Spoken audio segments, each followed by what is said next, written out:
God's Son is indeed in need of comfort, for he knows not what he does, believing his will is not his own. The kingdom is his, and yet he wanders homeless. At home in God, he is lonely, and amid all his brothers, he is friendless. Would God let this be real when he did not will to be alone himself? Could his Son somehow escape from his mind? And if your will is his, it cannot be true of you because it is not true of him. Oh, my child, if you knew what God wills for you, your joy would be complete. And what he wills has happened, for it was always true. When the light comes and you have said, God's will is mine, you will see such beauty that you will know it is not of you. Okay. Out of your joy, you will create beauty in his name, for your joy could no more be contained than his. The bleak little world will vanish into nothingness, and your heart will be so filled with joy that it will leap into heaven and into the presence of God. I have not been able to tell you what this will be like until now because your heart wasn't ready. I changed that a little bit. I have the privilege of telling you that you're ready, okay? I'll tell you how it reads. I cannot tell you what this will be like, for your heart is not ready, all right? Well, I have to tell you that your heart is ready for this. Why? Some of you are springing, and if you get one in a batch that springs, everybody else springs. Can you hear that? You guys are all in total association with each other. You think it's a great big place, but it's really not. It's all contained in one little spot. So if one of you springs, everybody springs. Right? It's a contagion of reassociation of light. So it's happened, all right. Okay.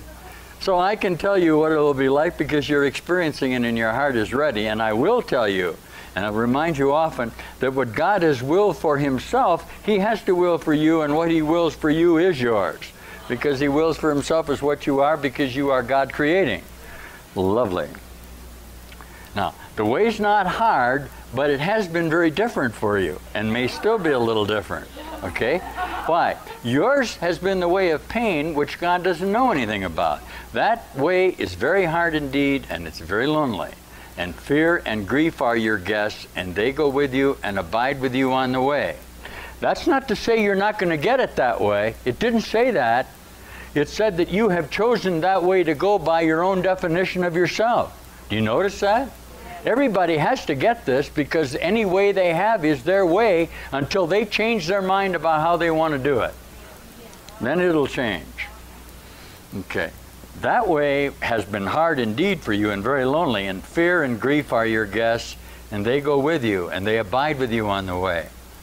But the dark journey is not the way of God's Son. Walk in light and do not see the dark companions, for they are not fit companions for the Son of God. These are the body constructs that you have made around you. That sickness thing that you've constructed outside yourself in this illusion is not a fit companion for you. You change your mind so that his mind can change with you about your dedication to this. You construct in your mind the companions that you want to be with. And you'll either share sickness and death and the long dark path, or you'll share the direct path and find the truth. Isn't that lovely? Walk in light and do not see the dark companions, for they are not fit companions for the Son of God, who was created of light and in light. The great light always surrounds you and shines out from you. Always surrounds you and now is shining out from you. This is the experience of light that you guys are undergoing. This is the awakening from the shadows of your perceptual association into a very real, intense light. Listen to me. When I talk of light, I'm not just talking of the spectrum of light that indicates brightness and darkness. I'm talking of light as consciousness energy. I'm talking of the whole spectrum association of light, from ultraviolet all the way up through radar and radio associations. They are all part of this demonstration of energy of you. You are a child of light in a whole association with lightness, not in a conceptual thought form that is only the distance between the thought where the form has been made. And that's the difference in the light. The great light always surrounds you and shines out from you. How can you see the dark companions in a light such as this? If you see them, it is only because you are denying the light. You've set them up to keep you from seeing through them, haven't you? You've projected that image of that body out from you, and you hold it in an association with your own mind. What you guys are undergoing in this new awakening is you're beginning to look right through each other. This is the teaching. You don't have a perceptual evaluation of it objectively. What happens to it? It turns to great ray light. Your mind actually reassociates it in the brightness of your own new whole mind, right? Okay. How can you see the dark companions in a light such as this? If you see them, it is only because you're denying the light. But deny them instead, for the light is here and the way is clear. God hides nothing from his Son, even though his Son would hide himself. Yet the Son of God cannot hide his glory, for God wills him to be glorious and gave him the light that shines in him. You'll never lose your way, for God leads you. When you wander, you but undertake a journey that is not real. The dark companions, the dark way, are all illusions, and they are not true. You turn toward the light, for the little spark in you is part of a light so great that it can sweep you out of all darkness forever. For your Father is your Creator, and you are like him. The children of light cannot abide in darkness, for darkness is not in them. Do not be deceived by the dark comforters, and never let them enter the minds of God, for they have no place in his temple. You let the dead bury the dead. Do not be satisfied with your previous associations. The dark comforters are only those in your mind in this place who are telling you everything is going to be okay. Okay, you can share death with me in this if you want to. The guy next to you that you're in pain with, that you're sharing, he's your dark comforter. He has no reality, okay? For your Father is your Creator, and you are like him. Do not be deceived by the dark comforters, and never let them enter the mind of God, for they have no place in his temple. When you are tempted to deny him, remember that there are no other gods to place before him, and accept his will for you in peace, for you cannot accept it otherwise. Only God's comforter can comfort you. Listen, in the quiet of his temple, he waits to give you the peace that is yours. Give his peace, that you may enter the temple and find it waiting for you. You can't do it if you don't give it.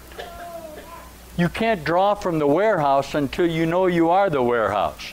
You can't know you're the warehouse until you give everything away that you have. Through the giving of everything, you discover you have the fullness. Until you do, you'll always be lacking in your own warehouse. Isn't that astonishing? See, it's like an endless circle. The more you take out of it, the more there is. Why? Because you're giving it away. It doesn't stop. It's not held in time by you. It's not utilized by you in your possessions. You don't stop it. You don't use it as potential to protect yourself and project it out from you. Creation is nothing but a continual flow of love. All you really have to do is get in the flow. Can you hear that? You obstruct it in your own mind, and you try to share. You grab it, and you try to share it with these little thought forms of yours. And nobody can stop you from doing that. That's called karma. Okay? That's the memories that you have. But the Dharma is all around you. The spirit of energy is in a continual condition of creating forever. And that's going on no matter how much you glitch it for just a moment. And you say to me, well, why did I do this? You may still do that, okay? And I say, what difference does it make if it's over? You say to me, well, how long do I have to keep on doing it? Can I bring all this up? I say, you're going to be whole no matter what you do. It doesn't make any difference. Your admission of that puts you into the flow of creation, which is what everything is. All right? And you are that. Ready? Give his peace that you may enter the temple and find it waiting for you. But be holy in the presence of God, or you will not know that you are there. You can't. Where is God? Here. You can't know you're there until you are holy in your own self, until you decide there is a God and you want that more than this. For what is unlike God cannot enter his mind, because it was not his thought and therefore does not belong to him. And your mind must be as pure as his if you would know what belongs to you. Guard carefully his temple, for he himself dwells there and abides in peace. You cannot enter God's presence with dark companions beside you, but you also cannot enter alone. That's one of the tougher sentences in the course. You can't get there by taking your own thoughts about what your brother is with you. You haven't forgiven them totally, have you? You're demanding recognition for your mind at the place of God. Yet you cannot go alone, because all of your projections, which are the creations of your mind, must go with you in order to be whole. You see what forgiveness offers you, teachers? Salvation. Huh? That's what that says. Isn't that lovely? Isn't that lovely? All your brothers must enter with you, for until you've accepted them, you can't enter. For you cannot understand wholeness unless you are whole. And no part of the Son can be excluded if he would know the wholeness of his Father. In your mind, you can accept the whole sonship and bless it with the light your Father gave it. Then you will be worthy to dwell in the temple with him, because it is your will not to be alone. God blessed his Son forever. If you will bless him in time, you will be in eternity. If you will bless him in time, you will be in eternity. Not you'll find eternity, you'll be there. One whole blessing given totally is heaven. All you ever really had to do here was just one time be totally grateful. Just totally dependent. Just one time you had to base your reality on the fact that there's a whole God who created you perfectly. When you listen to these new brothers saying thank you, understand that they understand that their reality is based on their gratitude. Their reality is based on their total dependence on God.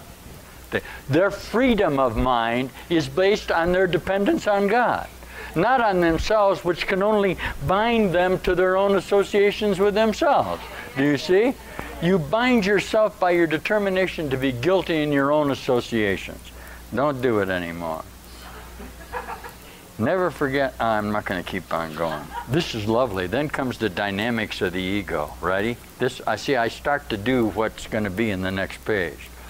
Yours is the independence of creation, not of autonomy. Your whole creative function lies in your complete dependence on God, whose function he shares with you. By his willingness to share it, he becomes as dependent on you as you are on him. And what a lovely sentence.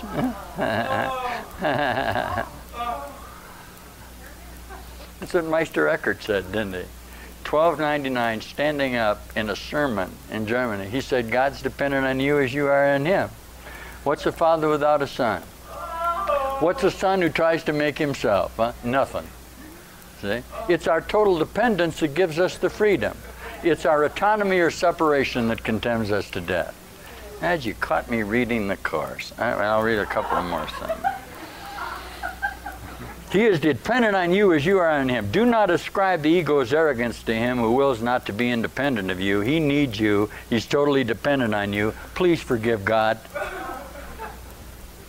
He asks for your forgiveness. He cries. He's lonely because you're not there with him. I thought you told me he doesn't know about this. You know about it and you're lonely. You see that? Isn't that something? Can you believe that autonomy is meaningful apart from him?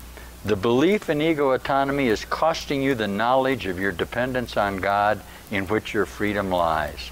The ego sees all dependency as threatening and has twisted even your longing for God into a means of establishing itself. But do not be deceived by interpretations of your own conflict. Isn't that nice? This is the way you're going to start reading this now, aren't you? Because you're going to say, hey, this is the truth.